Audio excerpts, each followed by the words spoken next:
Hey everyone, how are you doing? So if you haven't joined before, well, I'm guessing you know who I am. Otherwise, how would one have found this in the first place? But if you haven't joined before, the way this works, I will just lead a 10-minute guided meditation.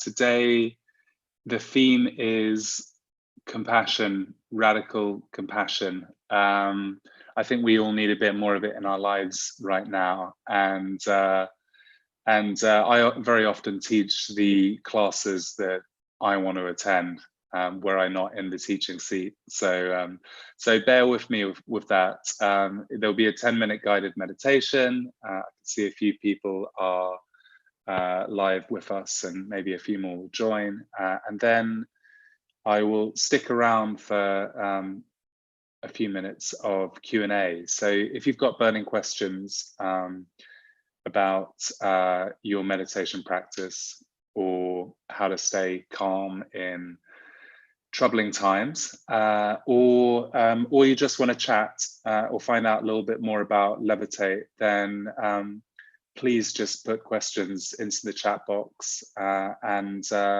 I'll be really happy to chat, and perhaps some of the other community members will join in too. So welcome. I've been pretty public over the last 3 days. I think so I came down with COVID symptoms on Monday evening, and woke up on Tuesday morning kind of being very sure, and so it's been an interesting journey, kind of going from being compassionate from afar to having to actually really practice what I preach, and point some of that compassion towards myself. What you might find is, if you Google compassion, or look it up in the dictionary, the Western sense of the words most often seems to be, well, compassion is something that you do or you feel for other people. It is somewhat similar to empathy, with perhaps the addition that when you're being compassionate, you're likely to sort of you want to act on the pain that you're experiencing. So it's somewhat more active than simple empathy.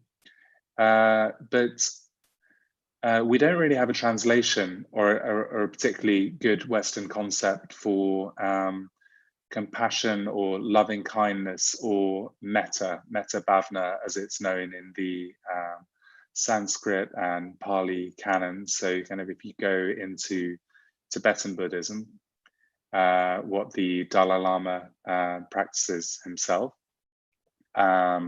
or dig back into the ancient Indian and Tibetan concepts of metta, then you'll find that it's not simply a compassion and emotion that you feel for other people. Gosh, they're in a lot of pain, feel bad for them, wish I could do something to help. But it's also really crucially something that you do and that you feel towards yourself. In a real sense, you could think of it as the compassion that you're able to direct towards yourself is then the compassion you're able to play out to the rest of the world. If you are looking after everyone else in your life but failing to look after yourself, then it is going to be a somewhat hollow and frustrating enterprise. You're going to get burnt out. And in times like this, I think it's more important than ever that we do spare ourselves a thought, as well as all the people out there who need our compassion. It's almost a truism that we are often more unkind to ourselves than we would be to our worst enemies. We will say things to ourselves that we wouldn't dream of saying to anyone else.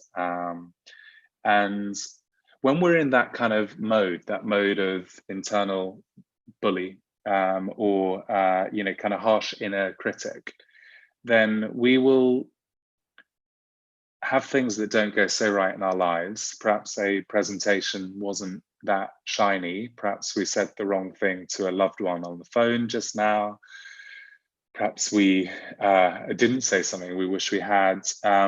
The little mental acrobatics we'll do is to jump ahead to real sort of self-castigation. So a sense that what just happened was an abject failure. And that's a very uncompassionate way to look at things. If we insist on looking at life and our own lives particularly as if everything was either a glorious success or a catastrophic, let me say that word, failure, then there's not much space in between those two extremes. Life lived on the extremes is certainly more exciting, but it's also less caring. There's less space for nuance. The beauty of a meditation practice and a mindfulness practice and a compassion practice in particular is that it's all about cultivating the nuance, rather than seeing things, and I chatted a little bit about this yesterday, as either a pure success or a pure failure, or either dark or light, or painful or pleasant, mine or yours. A mindfulness practice is really about tuning into the fact that all these things are connected, that pleasure and pain are just two sides of the same coin. I think Muller did a very good yogurt campaign about that a while ago in the UK. And it's a thought that's got a lot of kind of common currency. Yeah, you can go, yeah, sure, okay, well, pleasure and pain, yeah, I get that, they're on a continuum. But the idea that actually the continuum really is all that is real, that the pleasure and pain are not simply extremes on a spectrum, they are deeply and intimately connected, is our way out of this sort of morass of being extremists. And the same goes specifically with a mindfulness practice. And we're about to start the meditation in, I would say, 30 seconds from now. So do make sure you found yourself a comfortable seat. With a mindfulness practice, if we insist on using it as a tool for mental focus, so this is going to be like another a gym membership or crossword puzzle or something intense that we do to achieve some kind of result, then we turn it into some kind of torture device. A mindfulness practice is actually an enormous act of self-care. It is taking the time to do something for you. And you can't do that without compassion. If you beat yourself up every time you miss a meditation session, then you will join the list of all the ex-meditators out there, and it will go on the scrap heap just like every gym membership or New Year's resolution you ever made, rather too fast. So the key is to find a way of seeing meditation as something really kind. And when you're meditating, if you're sitting there and you keep on having 1,000,001 thoughts, which we're probably all doing at the moment, but you insist on beating yourself up consciously or unconsciously each time you have a thought, oh my God, I can't do this, my mind's too busy, I'm maybe not a person who can meditate. If we hold ourselves to a standard where it's either a perfect meditation or we just shouldn't bother at all, then again, we're going to ensure it's unenjoyable and an ex habit. So compassion is really, really essential to the whole practice. An ability to say, yeah, my mind's all over the place, and yet I'm going to keep on coming back. And so we're going to do one of those practices right now. If you will just join me in getting comfortable and closing your eyes. And just allowing yourself to arrive.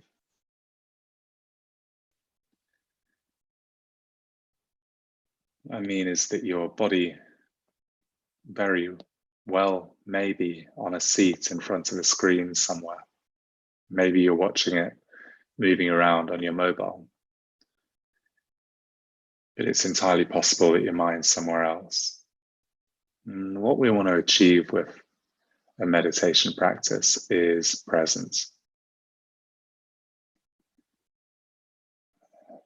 That starts by simply noticing where it is that you are, where your attention is right now.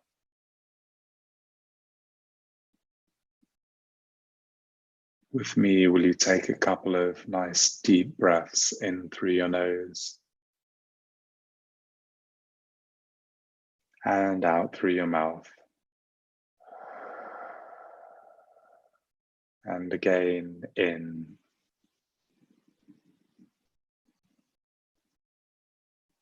and out. Just starting to allow any tension in your body to flow out of you. With every breath out, you could allow yourself to relax even further.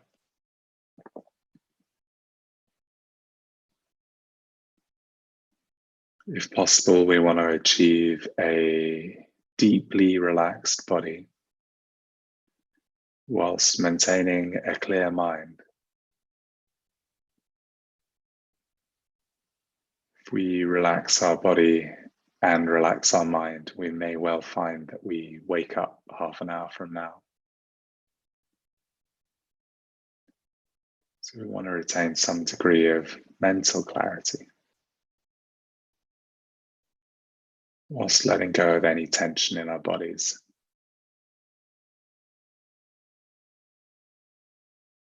We'll have a look in the obvious places. How's the back of your neck and head doing right now? Is it as soft and relaxed as it could be?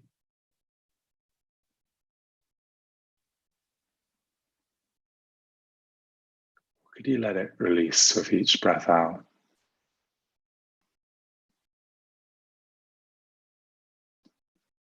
And the top of your spine, that point just between your shoulder blades. Could that soften further? Your shoulders,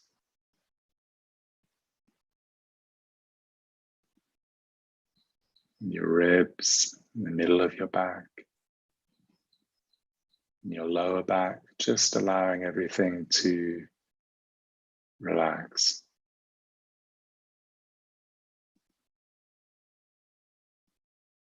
How about your temples?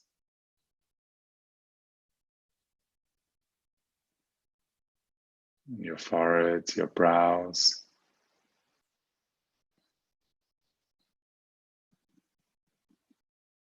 If you haven't already, you could close your eyes and notice that perhaps your eyes are staring intensely behind your closed lids. Could they be softer, more relaxed?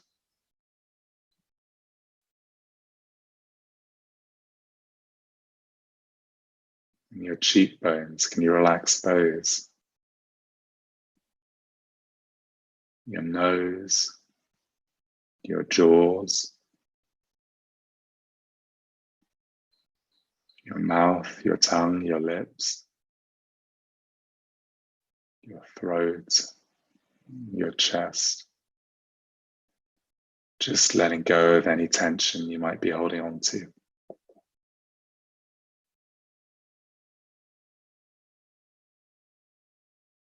Our bodies very ably act as batteries for all of our tension. If it's not playing out in our minds, it's certainly being stored somewhere in our bodies. When we meditate, we want to strengthen the mind-body connection. Sounds a little unscientific, but it's the opposite. The more we relax our minds, the more our bodies can relax, and vice versa.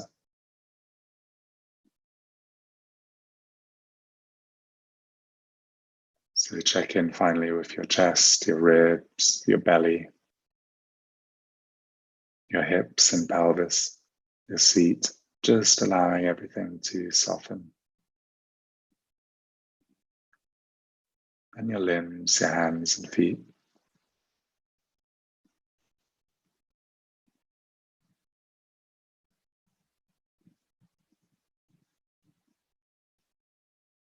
And we started a couple of minutes late, so if you'll give me the luxury of going a couple of minutes late too,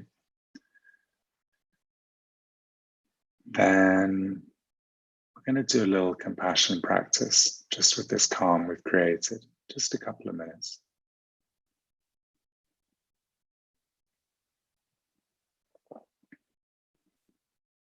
So I want you just to allow these words to silently repeat in your mind, as if you were saying them to yourself. You don't have to put huge effort into it. You don't have to manufacture any emotions. Simply allow the words to repeat in your mind, as if you really meant them. This is the compassion we want to show to ourselves. So say after me, may I be safe from harm. May I be safe from harm.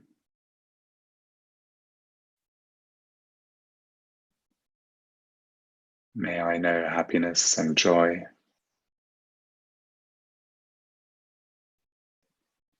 May I know happiness and joy.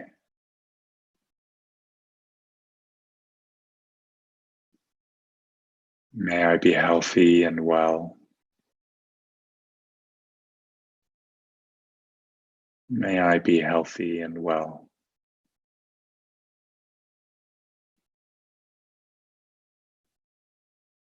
And may I be free from suffering.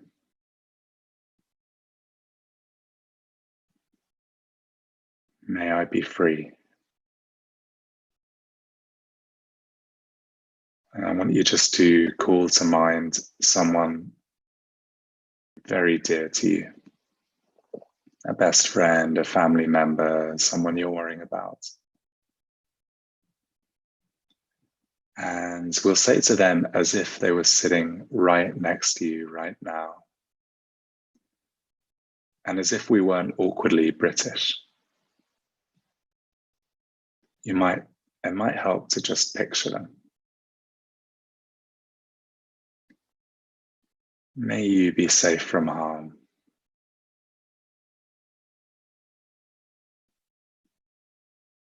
May you know happiness and joy.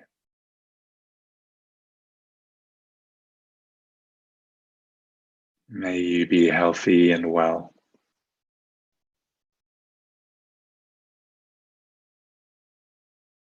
May you be free.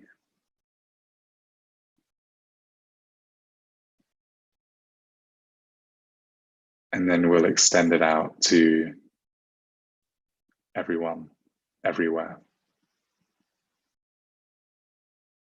Now, the point of this practice is we are strengthening a very underused muscle. Our inability to cultivate a kinder inner voice is why most of us have a rather unkind one. We're all able to do it, but it takes practice. The unkind voice always seems to have more of a grip, seems more truthful.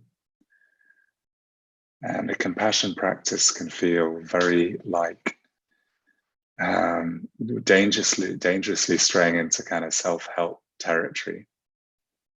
course, that's what we're trying to do, help ourselves. So it can feel a little like a Hallmark card, kind of telling yourself you're okay, telling yourself you're great and loved and cared for. And it may continue to feel like that until you've been doing the practice for a while. The longer you do the practice, the more naturally you have this other kinder inner voice that balances out the horrible one. And then it doesn't seem artificial at all. So that's the point of the practice. But another crucial element is that it helps us to recognize that everyone, however different they are to us, however objectionable their personality or political views, however different they seem, however much we dislike them, well, that underneath it all, we are deeply connected and need and want the same basic things: to be loved, to be fed, to be looked after, to have meaning in our lives. So we're just going to send one out to everyone, everywhere. Repeat after me. May all beings everywhere be safe from harm. May all beings everywhere be safe from harm. May all beings everywhere know happiness and joy.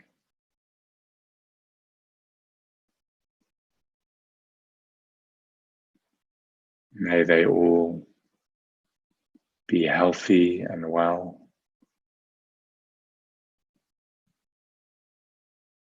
And may all beings everywhere be free.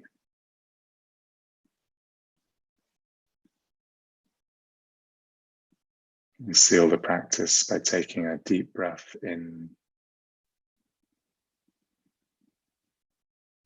And just letting that go. And again, a deep, slow breath in.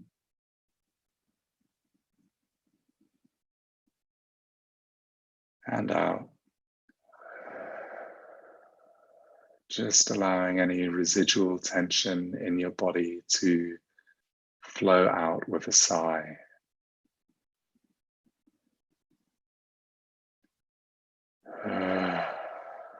Can be really exhausting to hold on to things, to hold on to tension, to hold on to fear, to hold on to anxiety.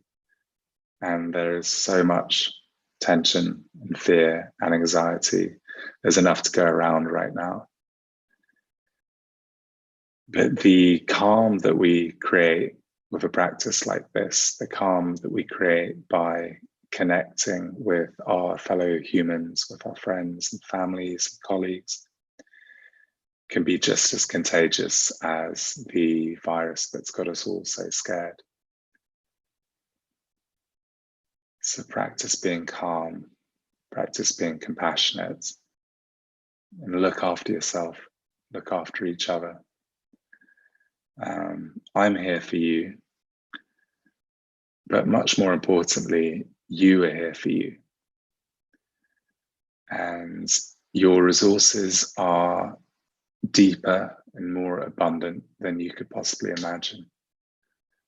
So take heart and tap into them. If you haven't already, you could blink open your eyes. I do apologize. All the other sessions, I managed to do it like in 15 minutes on the nail. This one I started a little slowly and we've gone a bit over. So I'm sorry if I've made you late for something that you're now going to go to. But if you do want to stick around, please do.